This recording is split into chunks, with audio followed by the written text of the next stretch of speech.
without too much further ado, here's Erik.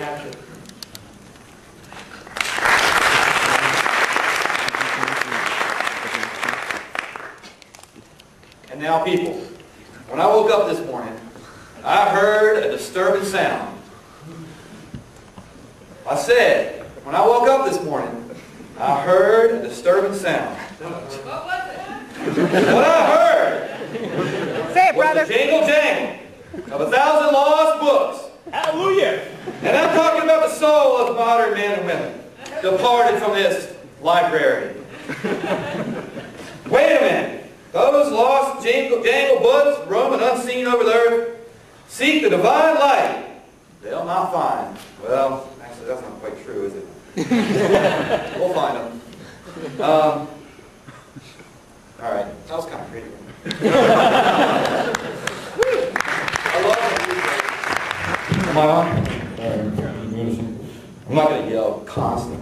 I think my insanity's over for a little while. We'll see. Slideware. Might as well. I thought about just winging it and just not doing any slides or anything like that, but it's kind of nice to have pictures up behind you and stuff, so we'll see what we got here. Here we go. We'll start here. Amen. Amen. I love books. Man, I love books. You guys love books too? Yeah. I'm certainly a card-carrying library geek, so I'm right at home here. This is Alderman Library. This is where I work. This is the Chinese book section in the basement. It's awesome. It's fantastic. It's my favorite place. There's an elevator right by the shelves there, and instead of taking the other elevator, most of the time I walk the steps. I'm on the 5th floor. Usually I do my exercise in the morning. I walk all 5 up the stairs, where most everybody takes the elevator. But I hike all the way to the top of the entire building.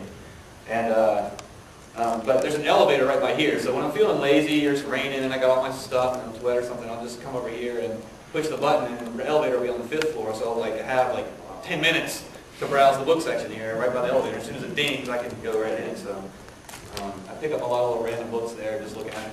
There's my office. And, I just bumper stickered it the other day, so it hasn't always looked that way. But I think I'm causing a little trouble. Trying. There's my bookshelf in my office. We'll get to see this thing scanned with Delicious Library in a minute, and then we'll get to see this bookshelf basically flare as well. So, I guess, I don't want to make a product hype or anything like this, but this book has kind of woken me up a bit about findability.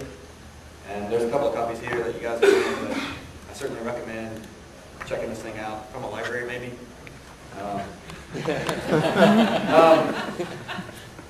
You can't use what you can't find. This is basically the mission that I've been on for the last couple of years at my little group at the Applied Research and Applied Criticism with Jerry McGann, Dwayne Grant, and Beth Novinsky. Now we have this guy, Jamie Orchard-Hayes, and we've got Nick Lycone and some other really amazing programmers and people there. And we're doing some cool stuff with findability just on the 19th century literature. And it kind of got picked up by Bess, saw all the stuff that we were doing. We were just doing small time, 60,000 object is what we have in Colex right now at 9s. And so I was kind of scared. I didn't think any of this stuff would scale. I was kind of worried. I still think Colex, the current code base, can scale because it's my custom crap. But it's not enterprise scale stuff like Solar, at least in a lot of ways. But I am using Solar underneath of the covers of Colex. So we'll be seeing a lot more of that in just a second. Let me just talk about the timeline of how I got here. I wasn't really a search geek, really, or a computer algorithms nerd or anything like that, but I found Lucene in an effort to kind of make a photo gallery, my personal photos and stuff. I wanted to make them searchable and had some nice stuff. I built a prototype of it back when I was doing my active server page development, and bought a little COM controller, resize images, and I built a little ASP app that allowed me to keyword things and used index searcher to find things. And I built that little ASP app. It was really tiny. And it was really amazing. And when I started doing Java, I said, well, where's what's the counterpart to index server in Java? And I stumbled on Lucene, and it's of course changed my life a lot. So in about 2003, we started doing Lucene in action, just out of a labor of love. I hadn't really done any heavy-duty stuff with Lucene. I just loved the API. I loved the way that it worked and thinking about search and stuff. And then I got hired at the Rossetti Archive, which is the Applied Research and Packet Criticism as well. There's all these different interconnected groups that we're involved with. And they had Tamino-based XML serving up their Frankenstein TEI files, the web through this thing, and their search was abysmal. They was doing all these crazy path queries. You guys, you know what I'm talking about. And so I said, well, I think I can make this stuff better for them. It shouldn't be that hard to make it a little bit better. And so one of the first things I did was to statically generate their site. There was no reason to be serving the site up dynamically for every request through some kind of servlet that could do transformations. There's no need for that. So I used the XSLT transformations at website build time and built it statically, so the site itself served up faster. And then I took my try at indexing their XML files. And it's not too bad. I had to learn some kind of crazy stuff with how they code genres and stuff like that, but it was just really a matter of talking to them and seeing what attributes I needed to extract and index a certain way. And I had to tweak it a bit. Sometimes they would search for something and a document would come back that they were thinking was the best match. It would come back on like the third page or something, and they asked me, and I said, well, okay, let's look at the explanation and figure it out. And oh, this one, because it's a certain genre, it should get a certain boost. So I just added boosts and the things bubbled up to where they wanted them. So they got happy by playing with it and let me tune it a little bit. So I got some experience with Lucene that way. And then after that experience, that's when Lucene in action wrapped up. So at least I had a little bit of cred of using Lucene before the book came out, because that would be kind of embarrassing. So then we put our mind to Colex, which is a tool to allow scholars to find objects within the 19th century literature space and collect them by using taxonomy tags and annotate them, which are private annotations at this point, and the tags are all public. So you have two levels already of what you can put on the thing, and collect them. And then the next step is to build an exhibit builder where people can move these things around and present them as exhibits, either as annotated bibliographies, timelines, illustrated essays, those types of things. And you'll have templates for that. That's this next step. That's Colex 3.0 or whatever we're calling it. And then Beth saw Colex and hooked me up with Art, where Art is. Can't see everybody here. He's always hiding in the back. And these guys are just amazing, and they pulled me in and said, we're going to do this Lucene Summit. And so I went, and it was just really amazing. Several people in here were there. So I know Walter and Tricia, and if I leave anybody out, of course Bess was there. So we had a great time talking about Lucene and how people are using it in the library space, and even a little bit of how people are doing it in a broader journalistic sense too. And it was really amazing to see the quality of stuff that's out there that has been done around Lucene in the library world. And that Lucene Summit led to going to a magnificent meeting in Italy that I got invited to, where Ed and Bess and is Tigran here? Anybody else? Was anybody there? Art. So we had just a really amazing meeting there, talking about libraries and open source software and how we're going to save the world and have world peace, right? So that's basically Hallelujah. All through library science, right? And so that led to the people saying, well, man, wouldn't it be great if we could, Colex is open source, right? And I'm like, well, embarrassingly, yeah, and it is, but I'm not really going to point you to it, because, and can we just use it? Can we just plug it in? It'll just search. I'll just toss a couple of million records out. I'm like, oh, I don't know, man. So people said, well, can it work? What can you do about it? And so Solar Flare kind of is the distillation of Colex, at least just for now, the facet browsing, search,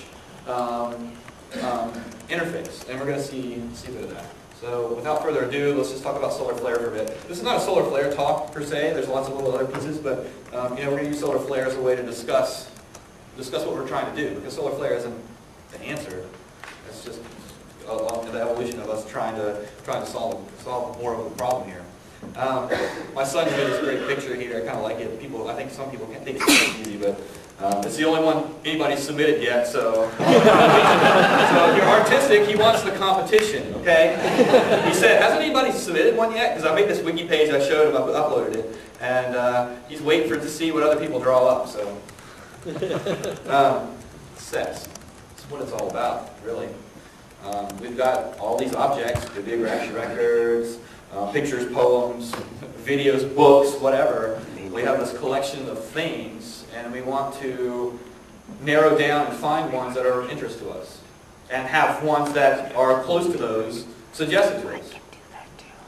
Right? Be able to find them easy. We should serendipitously be able to locate things that are nearby. And that's what sets do. So really, all this facet mumbo-jumbo really just boils down to set theory. It's the intersections of all the objects that are in the history genre, in the geographic facet of the United States. You know, you're intersecting those sets. What objects are in there? I don't know if that demystifies anything at all, or it's just plainly obvious, but that's kind of how I think about it. You know, it's just really these circles that intersect. And Bess, how about that? I'll let you guys digest that for a second while I get some more. Bess made this great blog entry right when I've been doing a lot of contemplating about sets. And it was just beautiful. I don't know if I mentioned it to her or not, that I really like that blog post. But that's basically, you know, the idea of collects. You know, you get these sets, and you collect things, and you make your own sets. You name them. That's called a tag. Or keyword. We had to change the terminology in collects just recently. We don't call them tags anymore, we call them keywords. Because scholars were typing in like full sentences in the tag field. And they were making tags of the, of, whatever, like all the words in the sentence, because we just broke it by white space. Right? So we had to change the keyword, so they realized that each word was like a unit, not that you just put in all your thoughts there. So just kind of like a little nomenclature help there, just change what you call it. So it actually leads to words in Tom poetry, not just teenage poetry, right? So we'll see that in a minute. People keep asking me what facets are, and I've never really come up across a definition that I really like. But this is kind of just what I thought of off the top of my head. The idea with facets is to show the entire universe, or subset thereof. This is basically the same thing, just how you define what the universe is. Of objects divided into subsets based on attributes. So that's facets. You can show counts, you visualize it all kinds of different ways, but that's the basic idea. Hurdles. It's really hard to search for imagery with the Creative Commons license. I tried that. It should be easier than it is, but I made sure I put the attributions where they were. The Blues Brothers thing, I'm sure I'm violating the rights of that. This one's okay. So that kind of leads us into the pound Code4Lib terminology of the Chukwa, right? The animals stacked on top of each other at the very bottom. It's a turtle. The earth sits on top of the turtle. So here's some great stuff. Here's Walter's thing that he showed off yesterday. I've got a few slides of featuring people that have used these technologies, Lucene and now solar under most of them. I guess you're using solar under that as well. I mean, you certainly could build this type of thing with just Lucene. Solar just makes it easier. Because solar just built on top of Lucene. So Walter did a great job here. He's got the faceted browsing, the counts, that kind of good stuff. And we've got Trisha's beautiful thing she showed off. I'm glad she got up here and demonstrated that. Because I don't like demonstrating her own software, but it's really nice. And got the maps, and she got the clouds, even collapsible clouds. It's really nice thinking about the visualization there. And the spark lines bar thing. Those are kind of the holy grails of what I envision. So, you know, these plus enhanced types of versions of this is what kind of gets built into Flare, and you just have there. And then, of course, it's got the great Martini visualization right here of highlighted words being searched. And then we have Andrew Nagy's Villanova project here, my research portal. Great stuff, and solar powered as well, right? It's not just Lucene. Solar. So there you go. There's a few case in points there. Now let's go back to our library. And this picture was obviously taken in the fall. I really like it. Those with my cell phone, just this little cell phone, but the colors came out great down here in the trees. So let me just show you what Flare's about here. Who's giving me time here? I can go all day with this stuff. And I will go faster if you want me to go faster. Someone will. All right, somebody give me like a 10-minute warning. Okay. All right. So this is a statue right outside of Alderman Library where we are. What I have fired up here in my console is Solar. I actually named the shells. So what you see here is a solar console, lots of ugly stuff's going by, what facets I'm asking for, the response times, so we can kind of cringe at some of the response times and hope for better on a bigger server. And then we got Flare running here, which is just the front end on top of Solar. That makes it kind of pretty, I think. And here's Solar Flare. I actually did implement, who was at the pre-conference? Just want to see the massive hands there. Wow. I'm sorry I don't know everybody by name. I promised a feature in here that I would implement, and yesterday I hacked on it, and I fumbled around. I barely know Rails, so I fumbled around. I had to look at the docs, figure some stuff out, and I implemented the feature that I said I was going to, which is save searches. So let's play with it for just a second so you can see what's going on. I'm interested in Tang Dynasty poetry, so I type in Tang here. I search for that. Okay, not so bad. And so out of the 3.7 million documents, which was the number that was there earlier, there's 751 that matched Tang. And that's the text fields are like the author and the title and stuff. And that's completely customizable, of course. And let me just say, I'm interested in Chinese Tang, but there might be the word Tang or something like that. So I'll just pick the first thing I think of here. That I drill in. We've got pretty little pie graphs that show us the ratios there. We got highlighting. And what I really want is actually Chinese poetry, which is that.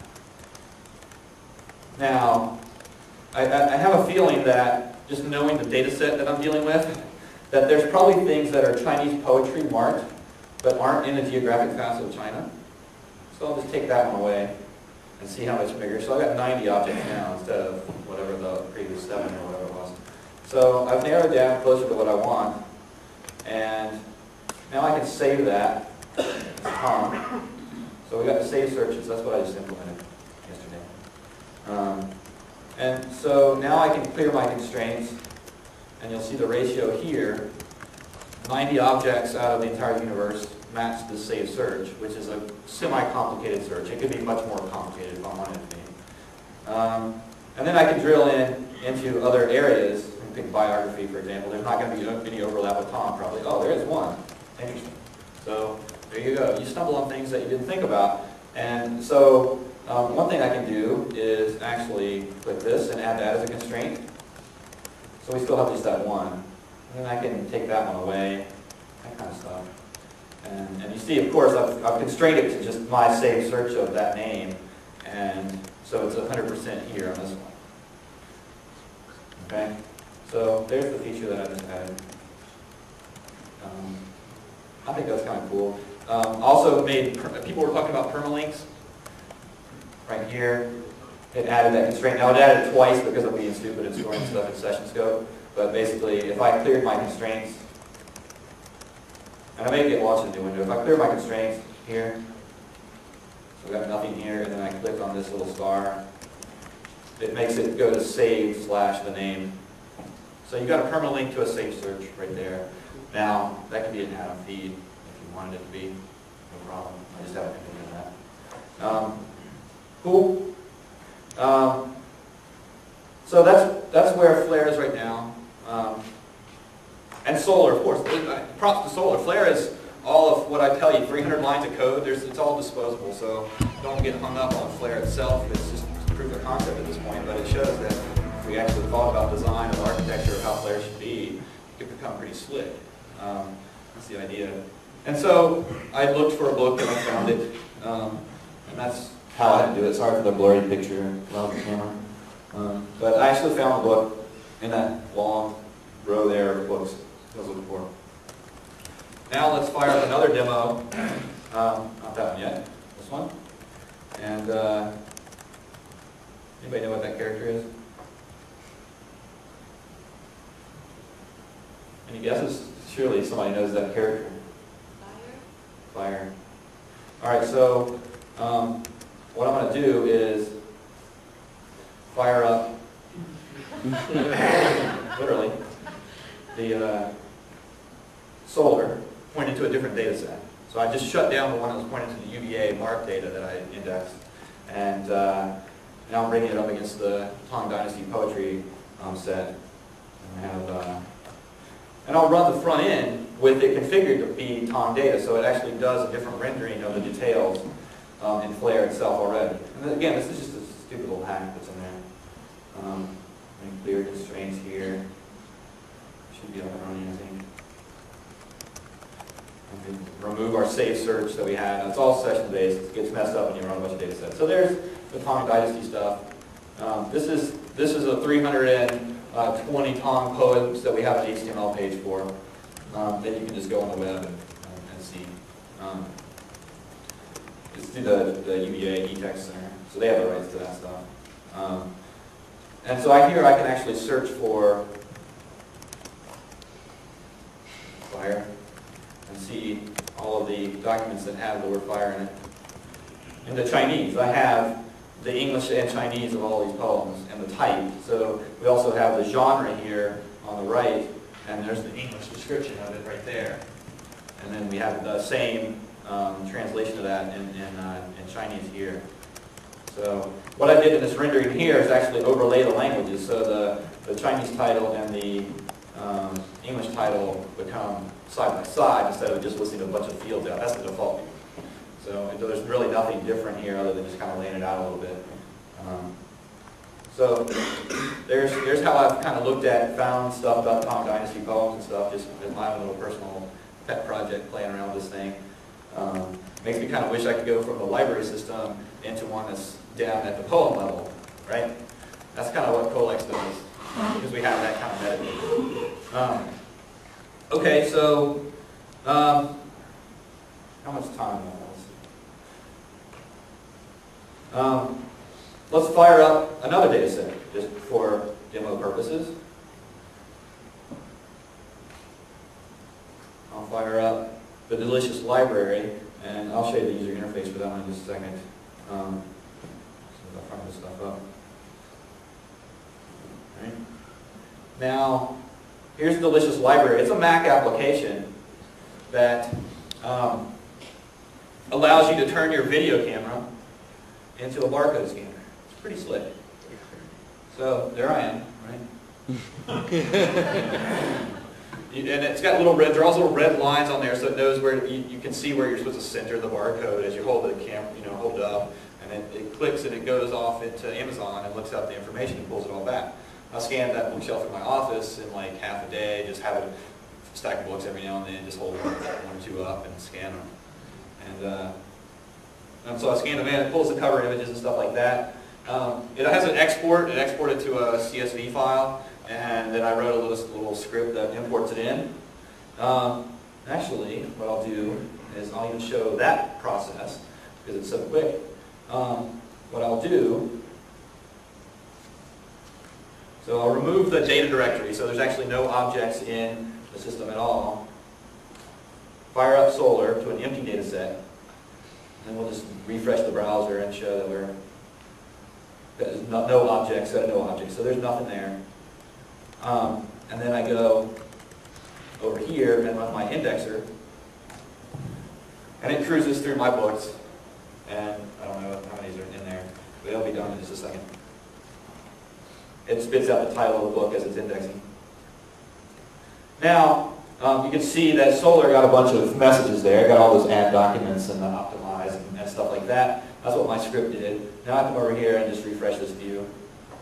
And I've got my 155 books in there. And I actually went into the CSV file and moved that book to the top. Just because it just shows them in order by default. So actually I had to customize it to be that way. But I can say, I actually have, I have some friends. I actually do know these folks here that wrote these books, a lot of them. And so I've gotten a lot of cool signed books here. So I marked, the Delicious software has a little flag to say whether you have a signed copy or not. And so I just set that flag in there, and that came across in the CSV file, and I made that a facet. So nothing to that. Molly Holshog, good friend, the pragmatic programmer. I mean, what an honor to have a book like that signed. So I really want to treasure that, and I got that flag in here so I can do that. So I can make a set, I can save a set of my signed books by date. In fact, let's just do that. Or in Chinese. So hopefully it'll work. Maybe not. There we go. Did it say David Jones? It says David. See? Yeah, maybe we can fix that. Let's see. Let's just show another feature here. I can edit this and say Dave Stalker. Let's just try it out. I've never tried this before. All right, never found it. All right, so there's Lucine's query, pattern stuff in there too. I could have also done David tilde, probably like that, with spelling, and it still found it. So you got fuzzy operators built in. That's just by default there. Wow, you guys made me try something I tried before. Good thing it worked. So, again, how much time do I have? You can go till 10:15. Okay. Do you want to leave time for questions? Yes, we'll make time for questions. That'll be fun. Okay. So there's Delicious Library and how I imported it in. I can play with it. Just another data set to tinker with. I just kind of wanted to have several little things that I could switch context between so that you're getting the generality of the Flare system ironed out. That's really what I was trying to get at. And so that's why I played with those data sets. Because it was fun too. And you know what? I almost did this. I almost stayed up last night hacking a feature to import the iTunes library. I have a script already that uses the Apple API in Ruby and reads all my iTunes data. And I was going to make this a data set for that, but I didn't do it yet. And you can actually even make songs play, so I was going to make it click, play. So I can do that. It would take me like, I'll have it done by the end of the day if you want me to. Double dog dare me. I'll do it today, okay? And then you can stop by and I'll show you. All right, it'll be easy. It'll be easy. I have to look at the docs of the Apple, the API, and figure out how to get the tracks and stuff like that, because it's a weird Ruby object, and it doesn't report what it has very easily. The future's so bright. Wow. Live deployment, that's the next step, really, what we're trying to do. I'm going to be working with Bess and the library folks just to do proof of concepts. We're not trying to go gangbusters with this stuff. We know we're going to have scalability issues. We know we're going to have issues with just trying to figure out how to get availability information on the screens and all the other bells and whistles that OPAC has to have. So we still have a lot of work to do to be where we really want to be. So it's really kind of proof of concept stage at this point, and we're going to push this stuff out as we can and do what we can with what we got. So that's where we're at with that. Save searches, check. Interactive facet visualizations. Basically, right now you've got a list, and it's sorted by frequency and those facets.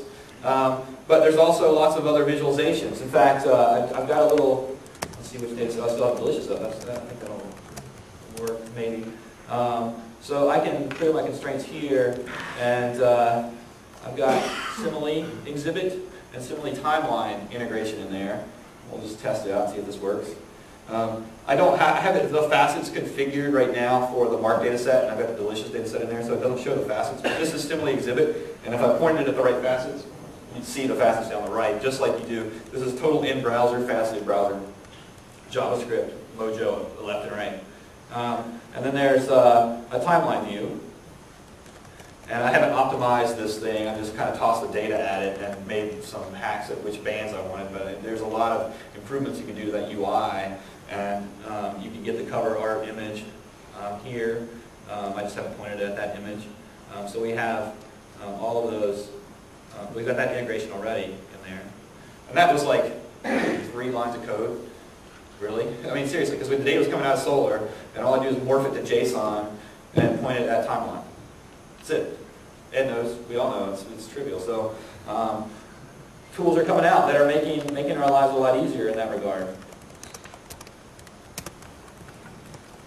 So other visualizations I'm thinking about, of course, the clouds. I'd like to incorporate kind of the collapsible clouds idea that Tricia put in there, and sortable lists. You want to sort by alphabetic or by frequency. Of course, maps. That goes without saying. Timelines. They've got the timeline. I kind of envision like a selector, so you can select ranges of time. Just little widgets like that just make selecting facets and ranges and stuff easy. The maps, both you can drag a map region and use that as a facet. Of course, you could do that, right? And even set diagrams. I know they're kind of geeky, and a lot of scholars and stuff might cringe when they saw stuff like that, but we got the data. I think we should visualize it a little bit more like that. And if you're interested to join in, I need all the help I can get. And people are already helping out. People are already trying it out. The email list has been active. So I'm happy that that there's interest in this stuff, and it seems like there's nowhere but up we can go with it. So we're going to go for it. What would a talk be like without a Chuck Norris record? And this is where I faceted. I went to the chucknorrisfacts.com or whatever it is, and I searched for the word library. And this is what came up. You know, they were going to release a Chuck Norris edition of Clue, but the answer always turns out to be Chuck Norris in the library. I can critique that roundhouse kick. He's got his base foot up off the floor. You know, so he would, I don't know, somebody good would take him out. I'm going to give mad props to my family who, of course, are without me this week. And there's my beautiful wife and my adorable 9-month-old and my rocker Ethan and Jacob, the artist. Right.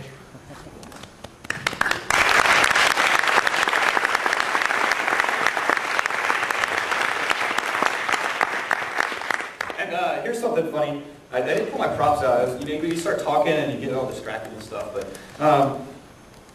I found this in the library in Alderman in a little shelf by that elevator by the Chinese books. There's a little card holder and it's holding this up. So I grabbed a copy of it, and I've been using this as my mission statement. So I read it. When you can't find a book in the library, Alderman Library, and it was kind of corny at first. I was like, "What do you mean? We can find books in the library. Just use my system." but it ain't like that, because it's like goes through the call numbers and the floors, and we've got like Alderman's like there's these catacombs. I can't find books in that library, even if I have flair. But I mean, I can actually, because it is very organized. But I mean, it's a dungeon and a maze, and I mean, what a joy! Oh, that's my mission statement. So, questions? I'd love to have feedback and comments on that as much as time will permit. Andrew, are you going to do mic duty? You got an iTunes beta tester back here. Oh, well, okay. While we're sitting here, I'll run what I've got so you can see it, because I like it. I think it's cool. Go ahead with the question. If somebody's got a question, I'll multitask. All right. So iTunes, I've got this. I can check this into SVN. I've just reserved it because it'll work. But it actually just goes through. I'll just tidy up the code here in a second and have it stop everything. But this is using the Ruby something for applications API, and there's a Ruby gems for it, so that's just a piece of cake. I just run that script, and And it'll take a second, but it'll start spitting out all the songs in my iTunes library. I think it actually was firing up iTunes itself in the background. Yeah, it just did.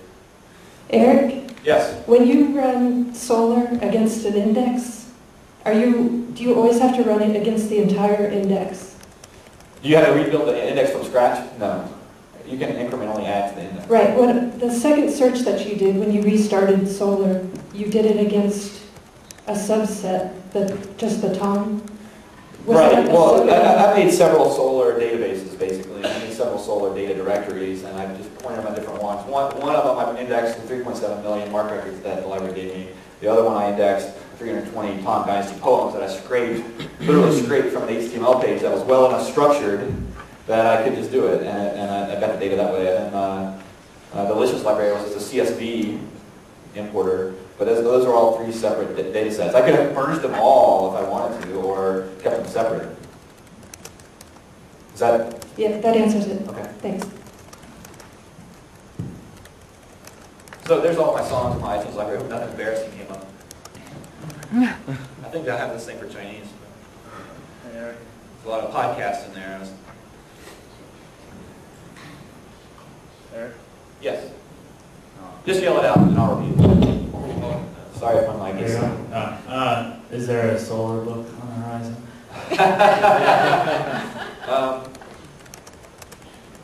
I think the next version of Lucene in Action is long overdue. No question about that. You saw my excuse right there on that last slide. So I think we're going to do Lucene in Action V2 at some point soon, and we'll kickstart it this year, I'm pretty sure. That's the plan.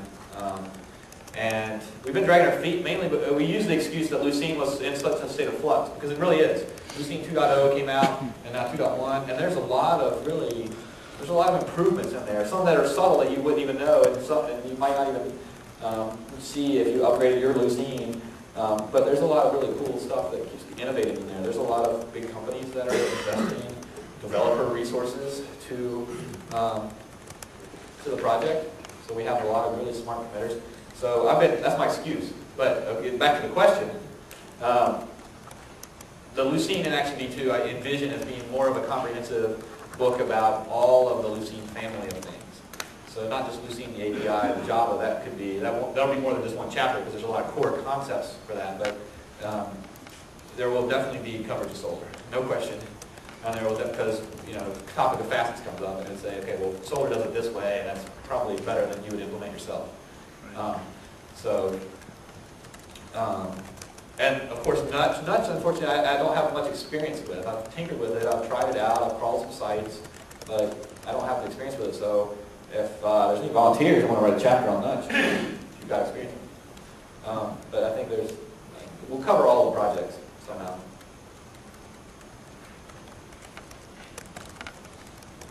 Wow, everybody's so quiet. Why am I the only one talking? Come on, Ed. Put the IRC panel up in the background.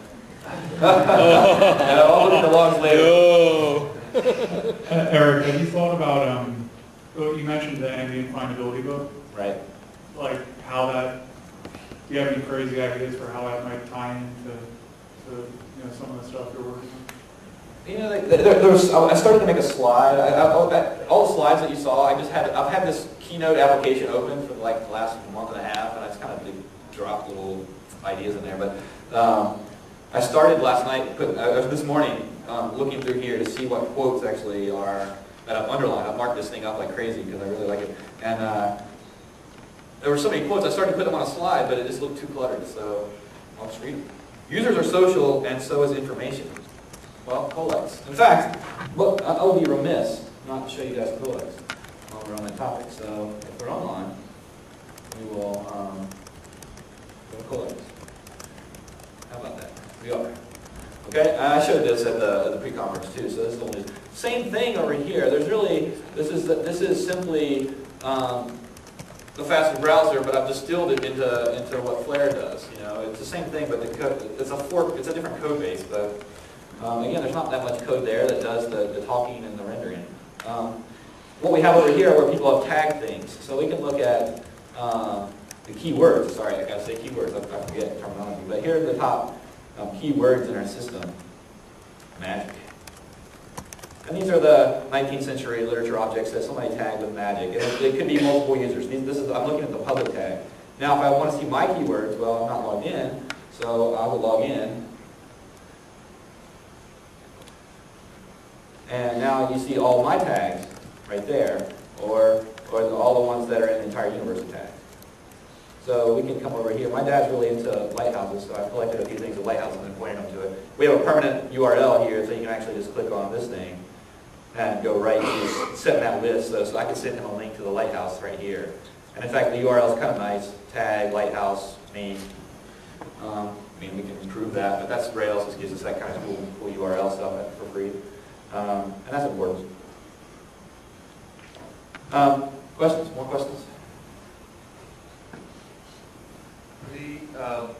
The development that you're talking about with Lucene being fairly rapidly, is there any implications on the solar side to all of these changes in Lucene? Solar, are they coupled enough that this is... They're very coupled, and the guys that are the committers on Solar are the committers on Lucene too, so sometimes there's a lockstep jump because it just makes sense, and there's a bit of a performance improvement. And Yannick and Haas are the two guys that are there, and they're just amazing. They're so performance-oriented. It's scary. And how much Lucene's improving. You didn't think it could get any faster, right? It's getting faster, and I'm just sitting here watching it get faster. I'm not doing anything. So I can't complain about that. So my response times with the 3.7 million data set there, on my laptop, 2 gigs, Power MacBook Pro, I'm getting second response times, 1200 millisecond response time. So not too shabby. It could be better. It'll be better. And that's not the deployment environment either. So I think it'll be better on heavier duty, more RAM and more speed, and so I don't think it's going to get worse than that. So that's not too bad. I was kind of impressed. In fact, my process for indexing this, they gave me 75 ARC files basically that were 50,000 records each, and I actually started kind of being methodical. I was like, okay, I got to capture stats so I can see where solar falls down, because I was kind of scared. I get to after I indexed 50,000, I played with that, and I saw what Mark was all about, and I was terrified. When I saw the kind of data that was in there, I actually literally was terrified. Yeah.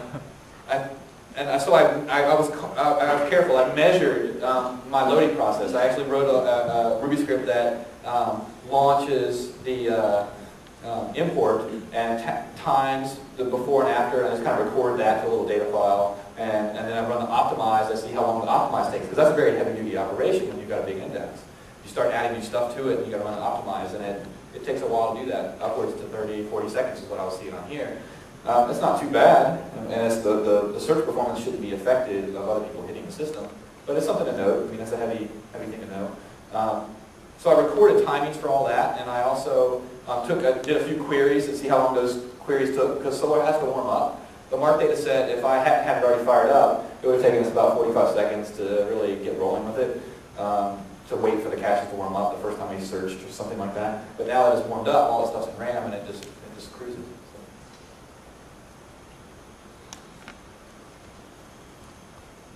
So. Sure.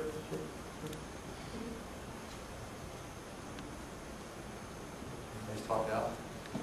I'm really looking forward to everybody's talk. I've been so impressed. Everybody does amazing stuff in the library world, so I'm glad to be here. Really, thanks. Okay, thanks.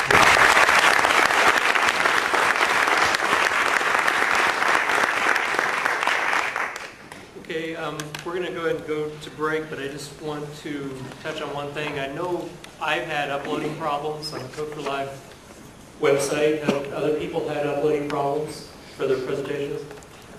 Yeah, okay, we're going to try to figure out what's going on with that. And, I know some people have been linking from their page on the Code4Lib website to somewhere else.